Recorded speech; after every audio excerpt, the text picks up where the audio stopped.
Virat Kohli mega মঞ্চে run machine, কেন তিনি সময়ের অন্যতম সেরা আরও একবার প্রমাণ করলেন। গুরুত্বপূর্ণ ম্যাচে আবারও জ্বলে উঠলেন কোহলি, তার দুর্দান্ত এক নকে ফাইনালের টিকিট কাটল টিম ইন্ডিয়া।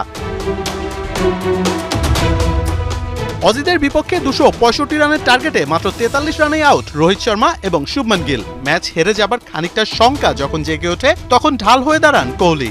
নিজের ব্যাটকে বানিয়ে ফেলেন চাবুক আর চড়াও হন অজি বোলারদের উপর। শ্রেয়াস আইয়ারকে নিয়ে গড়েন 91 রানের পার্টনারশিপ।